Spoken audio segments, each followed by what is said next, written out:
been quite a summer really, hasn't it? And I want to really sort of start where Skye left off, because I think what a summer of strikes. You know, just this week, I quite enjoyed Pride in spite of the commercial nature of it. And I'll tell you what the bits I liked about Pride this time. Very trans positive, and you really got that from Manchester Pride this time. People cheering refugee groups of LGBT plus people, that was brilliant. It was great seeing the RMT there with their banner. It wasn't so great seeing all the trade union banners at the back. But maybe we can start to change that a little bit. And then the rally last night really was about, you know, talking about how we're going to start a fight and organise a struggle to fight against this crisis in the cost of living, and a crisis that actually all oppressed groups, including LGBT plus people, are going to suffer disproportionately from in all sorts of different ways, I think. And so that's really the hope, as Skye was talking about, really, amidst the horror and the fear that we see in the world today. I mean, honestly, Pakistan can't take it seriously. And so I think it's absolutely right. We need to get back to the spirit, the revolutionary spirit of Stonewall. You know, that's the origins of Pride, isn't it? When the police raided an LGBT club and people fought back and let them know precisely what they thought about it. And it kick-started in the States, the Gay Liberation Front, and they linked themselves with national liberation movements. They supported the Black Panthers and all of these sorts of things. And it's 50 years since the first UK Pride. And, you know, much as we enjoy a party, let's get back to the revolutionary fighting spirit that Skye was talking about. And so I think that what I wanted to talk about was something a little bit general, because I think if we want to know what to do next in the situation that we're in right now, I think I want to talk a bit about the roots of LGBT plus oppression in order to know what we do next. And I want to talk about why I'm a socialist. I want to talk about, in that context, about class, and I want to talk about class divisions. I want to talk about the class roots of LGBT plus oppression, under, in particular, capitalism, and the capacity of the working class also to be a revolutionary class that can be the agent of change, and we can be part of that class. We are part of that class that can fight for real change in society. And I think that, you know, what was Stonewall about? It's about revolution. It's about sweeping away the old order of stultifying gender roles, really, and fighting for real sexual and gender liberation. It's not enough, I think, now to just hope for a few reforms, hope that we'll be assimilated and, you know, tolerated a bit. You know, it's not enough, is it? And God knows we've got enough to protest, and I think that Skye outlined quite a lot of that. It was really good to see people coming out to support drag queen Storia. Good to see the trade union banners there as well. So really good opportunities there to make the links really with the organised working class. Because for all the claims of tolerance, our rights are under threat, no question about it. And you know, I was looking at a few stats myself. A key one maybe was that in January to August of 2021, there were at least 4,500 reported sexual orientation hate crimes. And these are very big increases on 2020 and 2019. Something is going on here. I think it's a very obvious reason people talk about more reporting. We have a far-right Tory government who have been assaulting and with their transphobia in particular, really. You know, start with transphobia, where does it end? We know who's next. We know what happens here. And, you know, the Tory leadership contest, you know, with Truss and Sunak, pardon my language, competing to be the most disgusting reactionary possible. At a time when this winter people are going to die, we are living for a climate catastrophe and so much more, and what do they want to do? They want to finger point and smear trans people, and they want to carry on with their racism and sending people to Rwanda. That's what they want to do. They want to get into their culture wars talk, and we have to be very, very clear about all of that and what they want to do with that.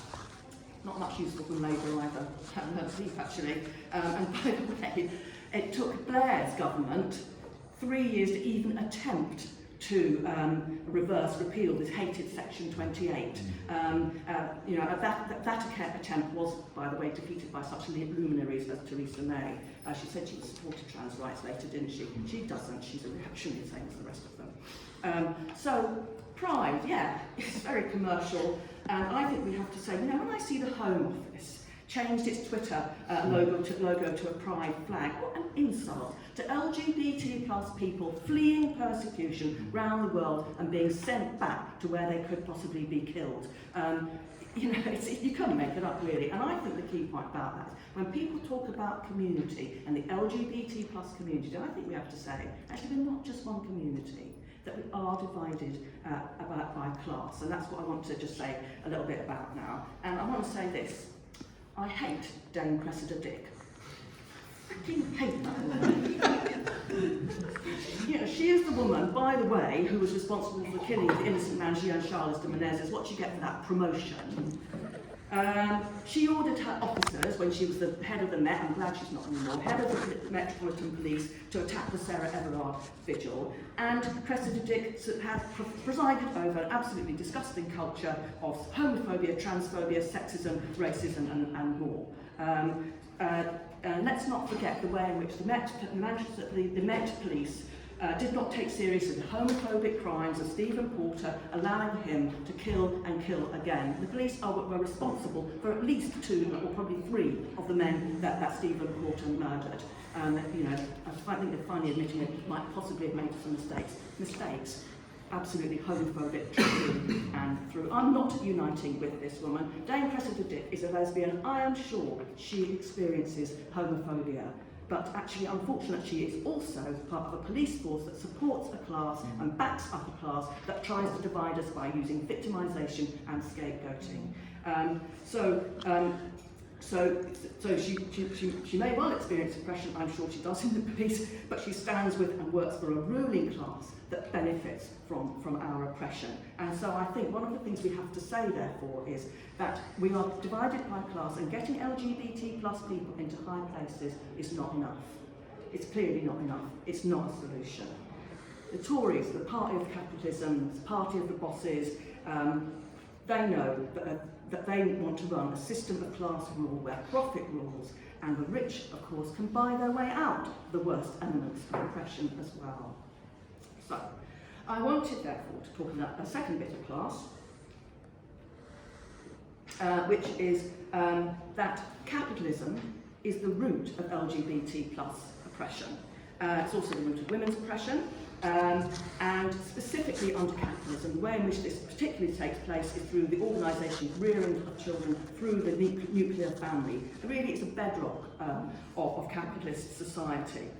It's really crucial for capitalism, actually. It's a cheap way to bring up the next generation of workers. It brings the existing ones back to work for more exploitation day after day. And it's there as a sort of basis for caring for the old and the sick. And of course, women are expected to be the ones to take most of the brunt and do most of the burden of all of this. You could contrast the private nature of the family under capitalism today with, pre-class societies who had a collective approach to taking care of children, as they explained to hostile missionaries and colonialists. Actually, they said they're all our children. And this went alongside societies, within societies where women had autonomy and authority. And as we now know, clearly from these hostile accounts, there's no wishful thinking going on here, hostile accounts, that they actually also had a fluid attitude to gender and sexuality. Trans people often seen as very special people, shamans and that sort of thing. Actually, some of those early pre-class societies loved difference, celebrated difference, very different to the world that we live in today. And the ideas of the modern cat family is that the assumption, of course, is that we have a woman who's assumed to be a mother, and a man assumed to be the father. If he's not, that's very bad. And I think this sort of ideological assumption is buttressed by every single institution in society. If we have a look at it, it's reinforced from the nature of housing to welfare, legislation and policing, as I've mentioned earlier. Just one example, paternity leave, 2 weeks. Well, there's a little bit of a message in there, I would say. We even had to fight for that, actually. The poverty of single parents, very, very hard, in other words. Criticising people who live in families. Most of us actually are part of a family in some way or another. It's not a criticism. Actually, to be honest, if we were looking for care and love in society, actually in this inhuman world, it's actually one of the few places we can actually get anything like it, even though it can also be, of course, extremely oppressive. But what I think is important to say is that the upholding of this of the family is one of the key roots of the ideas of sexism and homophobia and transphobia. It's the root, I think, also of the extreme sort of binary approach that we have to gender that we experience in capitalism. You know, the pink and blue, Venus and Mars, all that stuff. That men and women, somehow sort of automatically in conflict, and ascribing particular characteristics to men and women. Men have got to be competitive and not cry and all the rest of it, and women are supposed to be caring and nurturing the whole time. Men are not supposed to be nurturing and all of these things. Well, they're all rubbish. But actually, that is those are the ideas, I think, that we are encouraged to, in some way, to accept in society today. And I think in that situation as well, capitalism has created a particular type of person, as they say, a gay person or a lesbian person, a different, an other, in other words, to be tolerated at best, maybe persecuted, maybe killed. So it was in the 19th century that specific anti-gay legislation laws were passed in the UK and other European countries as they built up their capitalist states. Bisexual people suffer, I think, under these categories as well. So I think that the attack right now on trans people is an ideological attack, among other things, aimed at sustaining this fiction of the binary opposite of men and women. They use very crude ideas about biology and stuff. It's plain wrong, extremely crude and wrong. And I think even where we have won games, we won gay marriage. As we struggled for that, we fought for that. Frankly, I think it's the least that we can expect, to be honest. We got it, under the Tories, under Cameron as the Prime Minister. Cameron trying to say, we're nice, really, Tories. We fought for it. But I think also, and rightly so, but I think when you put that in the context of the Tory attack on trans people as well, I think you also have to say there is a process going on of trying to contain and constrain protest, and trying to say to these other people, different people, well, you can have that, because that's a little bit like what we have, you can't have that. And so I think we have to start saying, actually, we're having all of it. So I want to just come back, therefore, to a little bit just to the police and just about capitalist rule and enforcing capitalist rule, because I talked about Dame Cressida Dick, I can't stand the woman. The police are there to back up the state. That's why she acts the way she does. Are they there for law and order? Not really. I haven't seen much law and order over the Tory COVID parties or their illegal COVID contract, or even P&O illegally sacking its entire workforce. I did, on the other hand, see last year LGBT plus protests being threatened by the police, just like the nurse Karen Reisman when she called the protest overpay in Manchester. The state response to AIDS, scapegoating, not helping. A little bit of a reprise going on, isn't there, with monkeypox as well.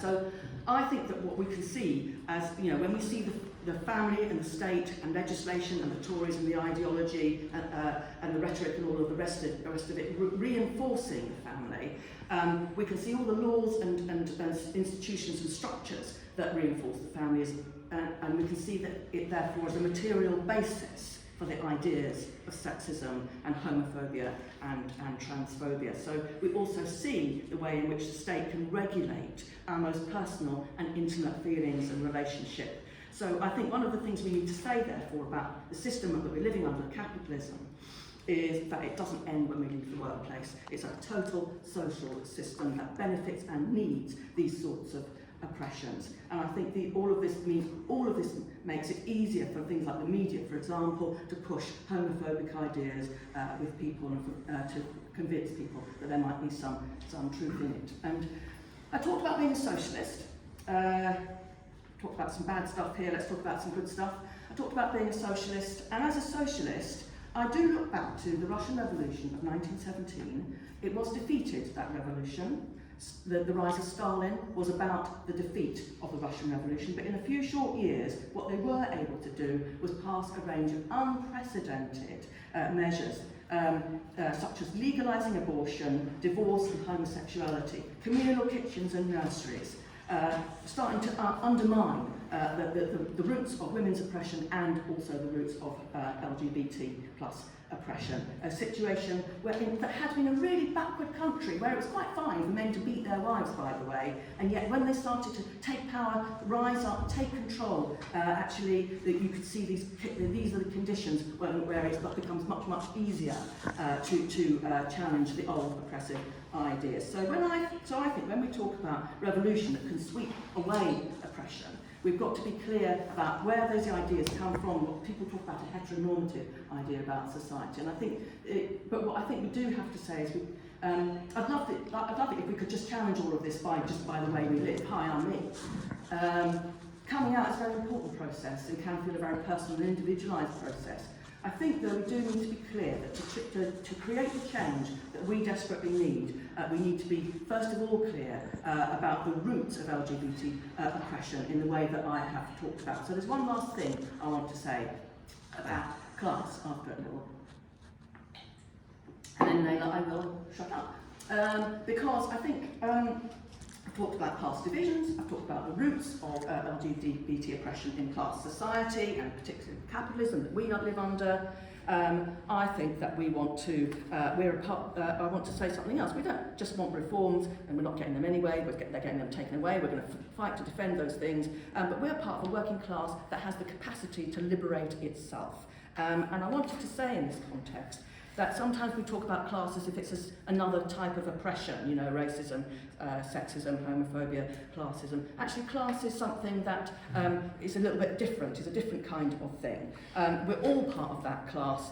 We sell everybody, you know, even, you know, white, cisgender, straight men, sell our capacities to our employer. None of us get back the full value of the work we do. We create the wealth and we want it back. And I think that's what the rally last night was about. And we're part of that class. We're part of a class that can liberate humanity and start to answer the questions that must be answered about climate, about oppression, and so much more. And I think that therefore the gender and sexual liberation is a crucial part of the social revolution that we need to overturn all of these sorts of oppressions and overturn the society that breeds them, rip up the roots of oppression, and you know, to think about the revolution as the festival of the oppressed. That's what I think that I would want to be looking forward to. Right, what does that mean right now? If we take a revolutionary approach to liberation, we need to take the battle into the economic struggle, into the cost of living crisis struggle. It needs to be part of it. It's a workplace issue, it's a trade union issue, but also trade unions need to be part of the wider social struggle. So I think that we have a fantastic opportunity at this moment to start to build a movement that can be the basis for a revolutionary challenge to the capitalist system. LGBT plus people are absolutely part of the struggle against LGBT oppression is absolutely part of that struggle.